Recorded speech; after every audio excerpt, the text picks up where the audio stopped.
नमस्कार. आज आपण गणिताचा बहुवर्गाध्यपनासाठी एक छान घटक पाहणार आहोत. बघा, आपल्याकडे कधी-कधी 1 आणि 2 द्विशिक्षकी शाळेमध्ये कंपल्सरी वर्ग असतात, 2 वर्ग. तर एक घटक शिकवताना आपल्याला सर्व वर्गांना कशा प्रकारे समजून सांगता येईल ते आज आपण पाहणार आहोत. आजचा घटक आहे संख्येचा लहान मोठेपणा.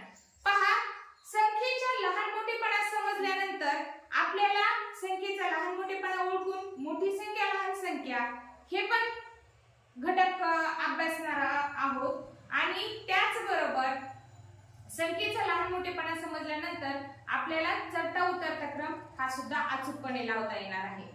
पहा, मी इथे 2 संख्या घेतल्या आहेत.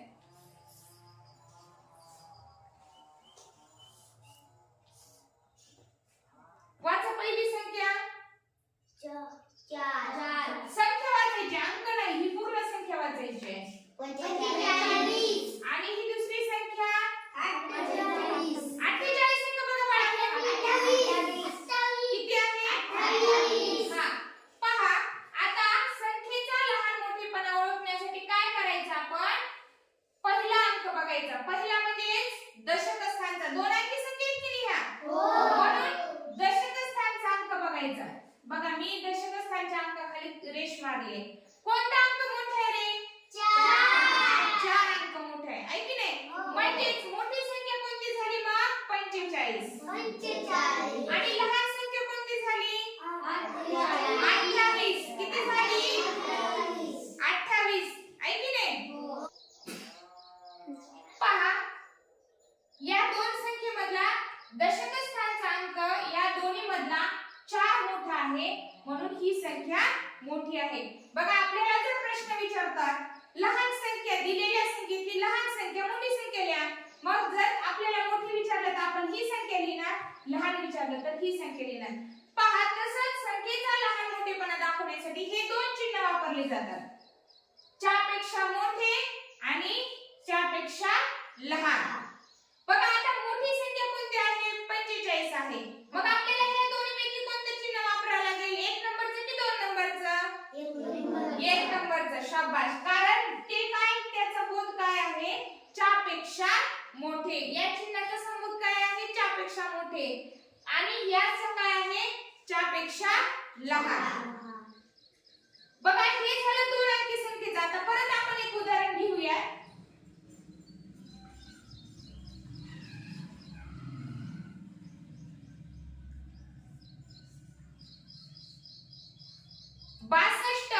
आणि 83 ह्या 2 संख्या आपण घेतलेल्या आहेत. बघा, आता आपल्याला लहान संख्या आणि मोठी संख्या ओळखण्यासाठी काय करायचंय? दशक स्थानचा अंक अगोदर बघायचा आहे. दशक स्थान मधल्या दोन्ही संख्येतला कोणता अंक मोठा आहे? 83 मधला मोठा कोणता आहे? दशक स्थानचा अंक 8 मोठा आहे. बरोबर आहे? हा 8 मोठा आहे आणि 6 त्याच्यापेक्षा लहान आहे. मग मोठी संख्या कोणती झाली? 8 झाली. पण संख्या काय म्हणणार मग आपण त्याला? 83. काय म्हणणार? 83. 62 ही 83 पेक्षा लहान आहे. वाचताना आपण कसं वाचतो? 62 ही 4 पेक्षा लहान आहे की नाही?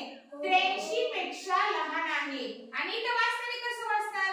45 ही 28 पेक्षा मोठी संख्या आहे.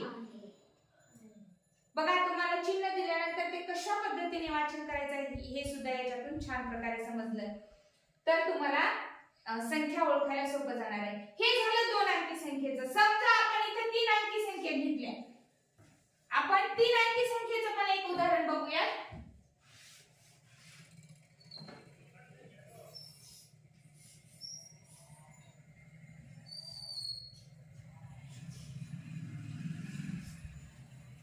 बघा, 3 अंकी संख्या म्हणजे एकक, दशक, शतक. बरोबर आहे की नाही? आता शतक स्थानचा अंक बघायचा अगोदर. कोणता मोठा आहे? 2 मोठा आहे. म्हणजेच ही संख्या मोठी. म्हणजेच काय? ही संख्या मोठी. 225 ही संख्या मोठी आहे. बघा, आता मी परत 2 संख्या घेत आहे.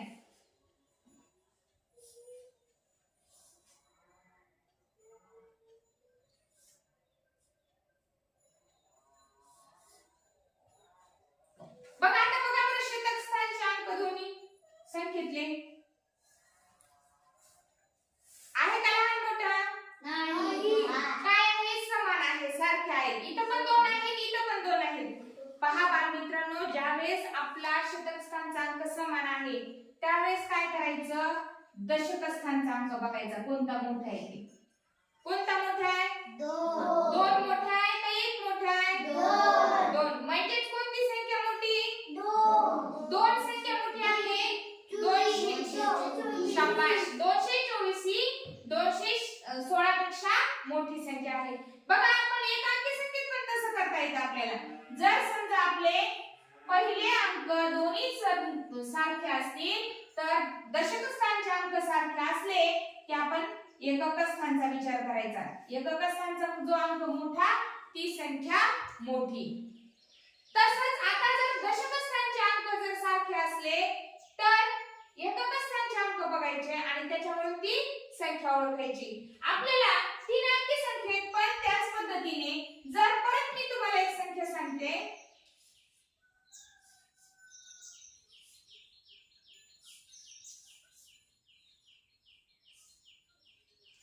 बघा आपला नियम काय आहे, अगोदर आपण शतक स्थानची संख्या बघणार आहोत. बघा शतक स्थानची संख्या सांगा मला काय काय आहे. 4 म्हणजे सारखी आहे. मग सारखी शतक स्थानची सारखी संख्या आहे म्हणून आपण दशकाकडे जाणार. बघा दशकाच्या ठिकाणी काय आहे? 5 आहेत म्हणजे ते पण सारखे आहेत. मग आता आपण शेवटी काय करायचं, एककाकडे जायचं. काय करायचं? एककाकडे जायचं आणि बघायचं कोणता अंक मोठा आहे? 8. म्हणजे कोणती संख्या मोठी आहे? 8 अंक असलेली संख्या मोठी आहे. 458. कळलं? जर 2 अंकी संख्या असेल तर दशक एककचा विचार करून संख्या लहान मोठी ओळखायची. 3 अंकी संख्या असेल तर शतकाचा अंक अगोदर बघायचा. ते जर सारखे असतील तर दशकाचा अंक बघायचा. ते पण सारखे असतील तर शेवटी एककाचा अंक बघायचा. या पद्धतीने संख्या ओळखायच्या. बघा बालमित्रांनो आता मी परत त्याच्याच 3 अंकी संख्येला 4 अंकी संख्येमध्ये करते. बघा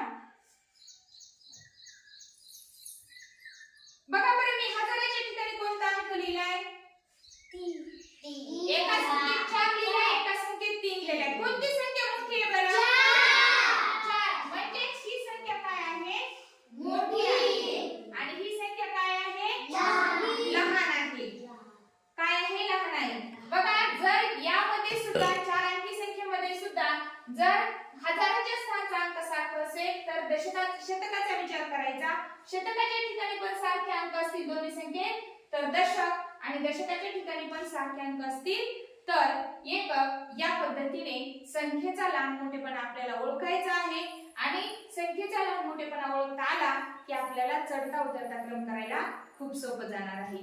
आता आपण संख्येचा लहान मोठेपणा पाहिलेला आहे तर आपण हा यावरील एक छान स्वाध्याय सोडूया आणि नंतर पुढच्या तासिकेमध्ये आपण संख्येचा चढता उतरता क्रम लावूया. धन्यवाद.